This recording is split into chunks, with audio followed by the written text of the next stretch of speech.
Hello friends, क्या है sir academy commerce institute के यूट्यूब चैनल पर एक बार फिर से आपका हार्दिक स्वागत है। अगर आप ई कॉमर्स ऑपरेटर के थ्रू B2C को अगर आप कोई भी गुड्स या सर्विस सप्लाई करते हैं तो आपके लिए एक नया सर्कुलर आ गया है जिसको समझना आज बहुत जरूरी है।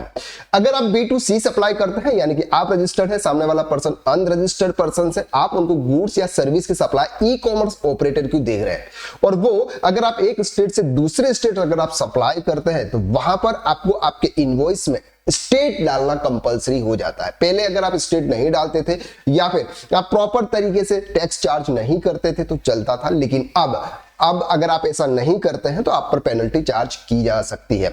सर्कुलर नंबर 246 के अंदर उन्होंने बताया, रूल 46 में उन्होंने यहां पर बताया कि particulars required to be maintain on tax invoice Clause F of the said rule provides to maintaining some details on the invoice in case of supply made to unregistered recipient।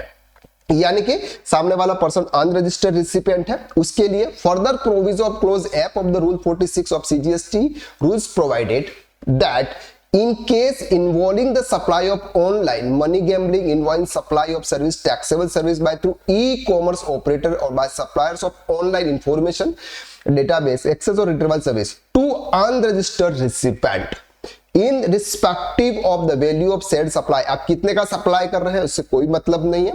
The tax invoice issued by registered supplier must contain the recipient state name।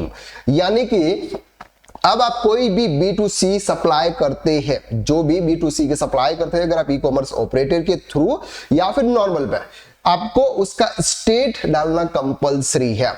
It has also been provided in the said provision that such state name shall deemed to be addressed on the record of the recipient। और ये क्या माना जाएगा sir? ये आपका माना जाएगा place of supply.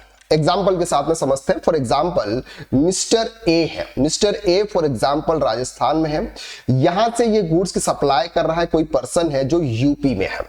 यहां से उसने ई कॉमर्स ऑपरेटर के थ्रू गुड्स की सप्लाई की, ई कॉमर्स ऑपरेटर के थ्रू उसने गुड्स की सप्लाई की।